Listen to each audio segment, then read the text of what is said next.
How do you find your personal interior design style so that you can make your small apartment actually feel like your home without suffering a crippling identity crisis along the way?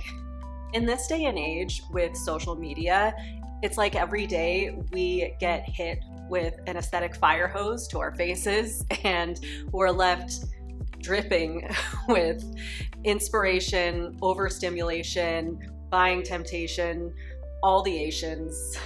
And sometimes this is a good thing and it actually inspires you and helps you style your space. But it can also be paralyzing and leave you wondering, who am I exactly?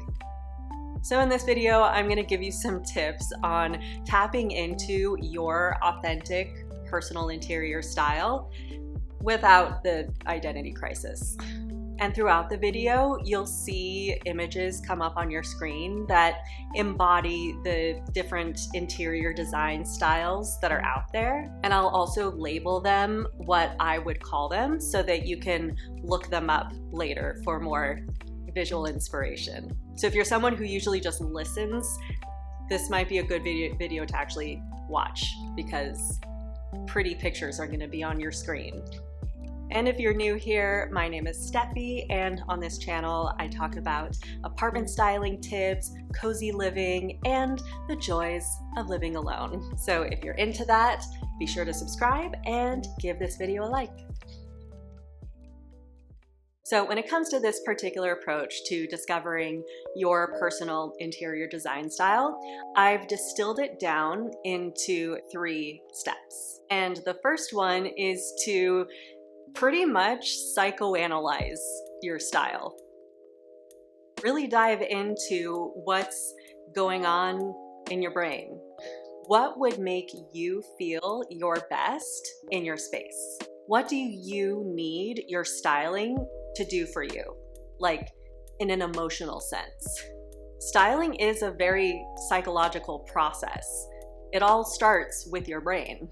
All your decor ideas, all your personal preferences, all your styling decisions, it's all in your head. So start there. Block out all the noise from social media, decor blogs, from YouTube videos. But finish this one first and then start blocking things out. There's value in getting inspired by others, don't get me wrong. That's actually the next step in this process. But that should only come once you have fully explored what you need from your space. Focus on yourself. Be self-centered in your styling because we all need different things. Think about what your dream apartment would look like.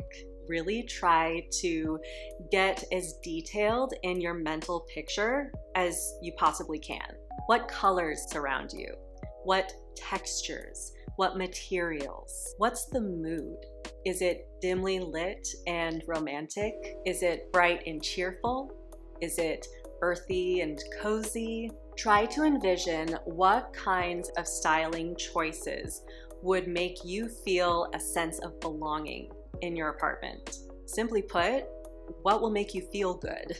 Take the time to fantasize about your dream apartment. And you may walk away from this step feeling a bit lost. You know, I've been feeling pretty lost about my personal style since I moved into this apartment, so it happens. I'm not sure if true clarity exists anyway. Otherwise, we'd be like enlightened beings that have achieved nirvana or something, and really I'd love that for us, but it's probably not going to happen. So if you're having a hard time visualizing your dream apartment in your head, then let's go to your real world. Maybe there's a cute coffee shop in your area and you love the way they've decorated it, or a nice hotel you've stayed at, or a spa, or a restaurant, or a bookstore, any physical space that simply made you feel good. This is all about drawing upon your imagination and or your personal experiences. Basically anything that takes place in your brain is what this step is all about. And let this self-exploration inform your decorating and buying decisions. not the other way around. So, after you've done the deep dive into the psychology of your personal style, then you can start to let outside inspiration back in. Getting inspired by others is valuable. There is no shame in that. And no one's styling is truly unique. We're all drawing from the same resources and the same designs, but it's not about being unique. It's about being authentic.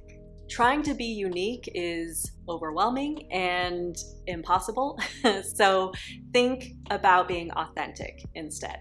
This is why the first step is important, because if you do that self-reflection first, then as you get inspired by all these outside sources, you'll have a stronger backbone about what you authentically want. So of course, getting inspired often means browsing Pinterest or Instagram or YouTube videos and just kind of gathering ideas about what you like and what you dislike. It's obvious, I know, but unlike the first step, this step is not that complex. In fact, getting inspired is more about your primal emotions. The first step was psychological, and this step is primal.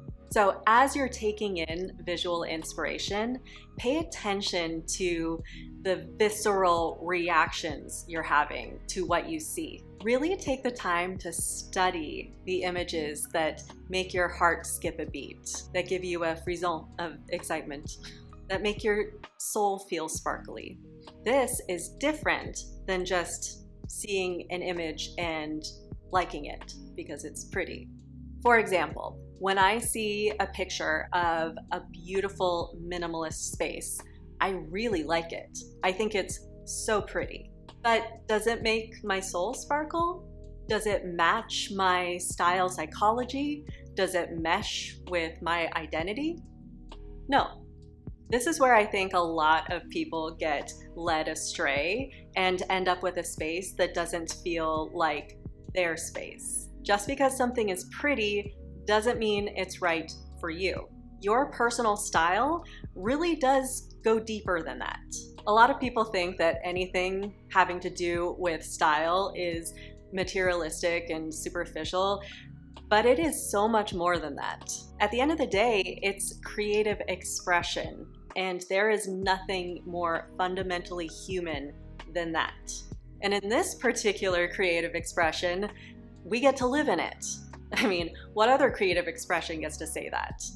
And remember that visual inspiration is not just located on the internet. It is everywhere around you. I mean, think about the TV shows that you watch, the movies that you watch. What set decorations appeal to you? The places you go in real life? What are you noticing about them? What do you like about the restaurant you went to last night? It's so easy for us to let the world pass us by without noticing the beauty and the things that actually inspire us. So just slow down, let that inspiration soak into you, and that will ultimately inform your styling choices in a way that's truly personal to you, because you're the only person who has your specific experiences. So, step 1 was all about exploring what's on the inside. Step 2 was all about exploring the inspiration coming at you from the outside. And step 3 is about putting it all into action. When decorating any space, you really just have to fuck around and find out. It really all comes down to experimenting with your styling, giving various things a try, and then adapting when they don't work. Something I've learned from decorating this apartment is that no matter how much inner work and preparation you do, styling choices always involve some level of risk. The risk of failure, the risk of something not looking as good as you thought it would, or even just feeling underwhelmed by a styling choice you made. Either way, you just have no choice but to fuck around and find out. Mess around with your styling and find out what works and what doesn't. It's really the only way you're going to end up with your dream apartment. And there are ways to avoid buying things that end up not working out. Like, I have found it extremely helpful to create a mock-up in Canva of the things I'm thinking about buying. And that's a really good way, at least for me, to envision how things might look together. This is kind of a way to do the styling experimentation digitally before you physically buy new things and potentially waste new things and waste money, you know? If something doesn't look good in your Canva mock-up, then you just click delete. And that's all there is to it. It's great. Doing this has allowed me to make some styling changes in my living room that ended up really working well because I planned them ahead of time in Canva and got a sense of what they could look like. So stay tuned for an upcoming living room decor update because I have some new pretty things in here. But really, mistakes will happen. That's just part of the process. You will choose the wrong things sometimes. Anyway, my whole point with this step is you just have to experiment and play around with your styling. Play around with the stuff you own first and then fill in the blanks with new purchases. This basically sums up my approach to styling this apartment for the last year. I decorated using things that I already owned first. Then I bought new decor and furniture where it was needed. And I used Canva to create mock-ups. And slowly but surely, this space has started to come together. I feel like I am starting to get back in touch with my personal style. And a big part of that was just fucking around and finding out in here.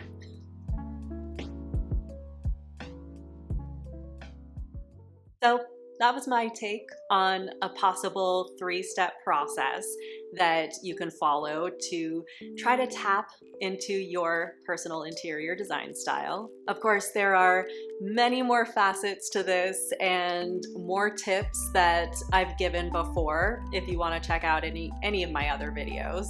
But there's really no one way to figure out your personal interior style. This is just where my mind is at personally, based on my experience decorating this apartment for the last year. Let me know in the comments below, how would you describe your personal interior style as it stands now? And if you're really not sure, maybe treat the comment section as a way to brainstorm some ideas. Do that exercise from step 1. Close your eyes and try to fantasize your dream apartment into existence. Then try to describe it in the comments if you feel so inclined. And a long time ago, I created a pretty fun video that kind of acted as a quiz to help you figure out your interior design style. So if you want a nice, easy palette cleanser and just a more easygoing approach to getting some insight about your personal design style, I recommend you watch this video next. It's very old, so I can't really speak to its quality anymore. I'll have to watch it. Anyway, I think it's fun, so watch that one next.